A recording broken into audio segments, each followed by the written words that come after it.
Hello everyone, welcome back to the channel. Appreciate you joining me today.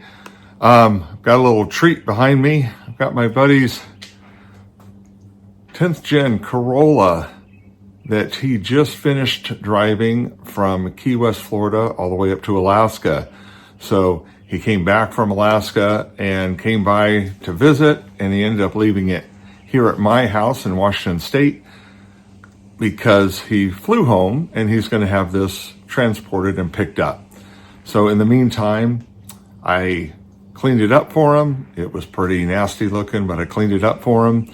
And I took it to Cars and Coffee yesterday, and a lot of people were really curious about it. So I had fun talking to everybody about what he did. And today I'm going to go ahead and change the oil for him since it's due for an oil change. So that way when it gets back to him, it's ready to roll.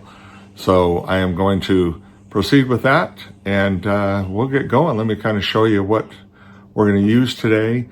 And I sure would appreciate everybody, if you're not a subscriber, subscribe.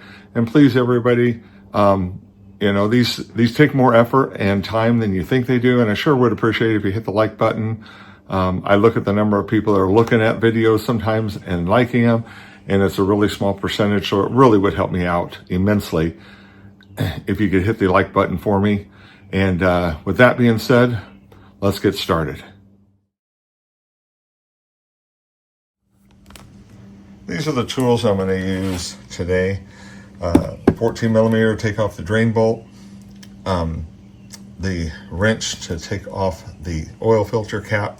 This car came with the Cartridge style oil filter, so I actually had to go by the dealer and pick up one. So, because I've converted both of mine that use this cartridge on my wife's Prius and my 2009 Corolla Turbo into a spin-on type. So I swapped the parts.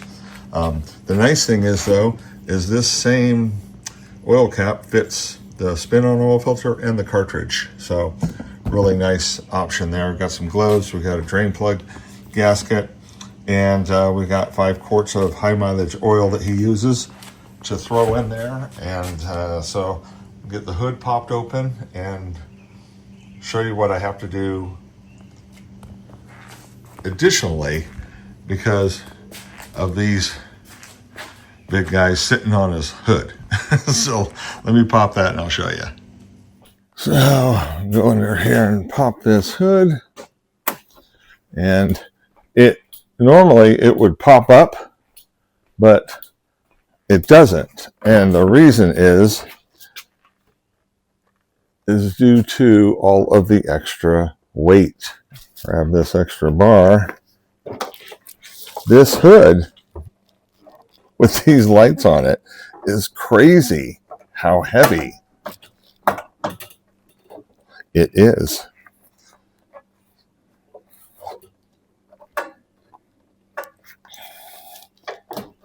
There it is. He has hood struts on it, but he has to use this bar just to be able to hold it up. There we go. Because it weighs too much with all 4 of the lights up there for the struts to hold it. So he hasn't done anything really crazy under the hood. He has a K&N filter set up for a hot air intake. He has an oil catch can, and he did upgrade his alternator before this trip just so he had enough juice to be able to run all these lights. He also took the battery from the front and he moved it into the back, into the trunk, as I did, just for some weight savings, taking the 40 pounds here and putting it in the back, which is really a good thing with all the lights on. So, but let's go ahead and get this oil draining out. We'll pop this out. Easier said than done. There it goes. Whew.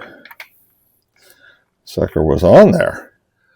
I got the drain pan in position, and let's get the plug off. It is nice though in these cars that there's no cover here, so it makes it a lot easier to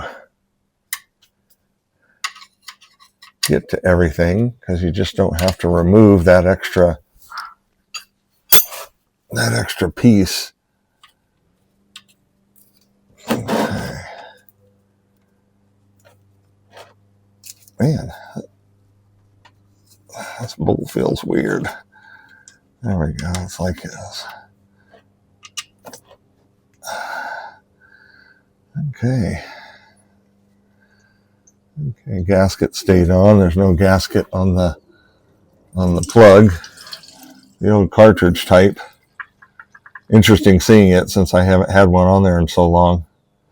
The main reason I changed it was so that I could put a sandwich plate and hook up my oil pressure gauge and my oil temperature gauge, because with a cartridge style you can't do that. So here's the filter right here.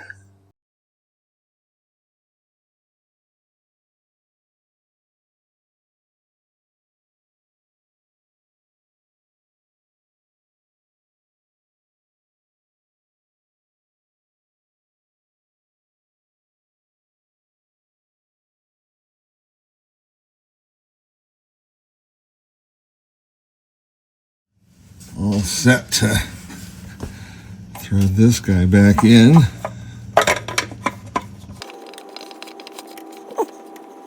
Now you will end up using to get it on, but just don't go crazy.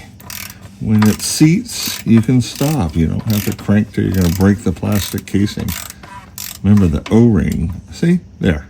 It bottomed out, and you're done. You don't have to crank on it. The O-ring makes the seal. Wipe there. I'm going to get this guy threaded back on. Yeah, it's got a couple of stiffer parts turning that on. Kind of weird. And once again, snug. See, there we go. That's snug. It's good enough. And we are all set. Everything is done under the bottom here. So I'm just going to fill it up, and then we'll check it for pressure and reset our maintenance light. So I just filled it up with the oil. This takes, with an oil filter change, about 4.5 quarts. One thing I wanted to mention though, make it a habit when you're doing your own oil changes to inspect this rubber seal, the gasket around the oil cap, because from time to time it will need to be replaced.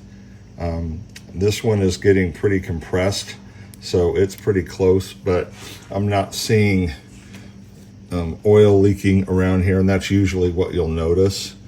So we'll go ahead and put that back on, and I'll show you how to reset the maintenance light. Now on Toyotas, the maintenance light will come on every 5,000 miles. I'm a big believer in the 5,000 mile oil change and not going to 10. So I use it. You know, you can rotate your tires. That's what they always say. Rotate your tires, check your fluids, all that. But I like to change the oil every 5,000. Get some fresh oil in there. So what you want to do when you're resetting this, I believe we go to trip A, and then go ahead and turn it off. But what you want to do is you want to be pushing on this, and then when you turn the key, so there's the first click to accessory, and then we want to turn it on. We don't want to start it, but we want to turn it on. You see the lines? Those dashes will blink, and then it'll flash, and it'll come back up with your mileage. So then you know that the light's good and it's gone now, because just a second ago you saw it flashing.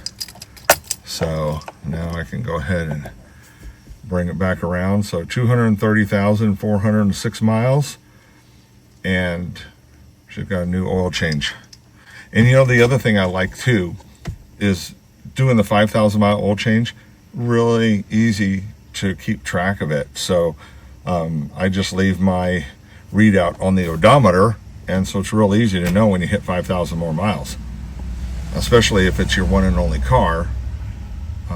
Now I do change it every 12 months also, so some of my cars don't hit 5,000 miles, but if you're driving it a lot, and most people will put on 10 to 15,000 miles a year, pretty easy to do.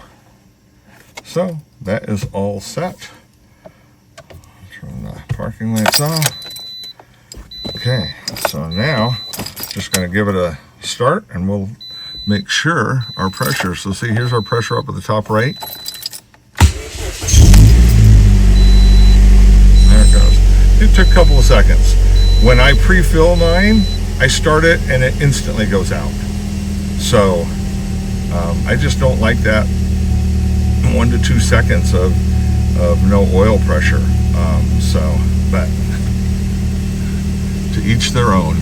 So this is all set. I'm going to take a peek under just to make sure there's no leaks, which I always do. I don't really ever see them, but it's always just a precautionary thing. So I'll take a peek real quick.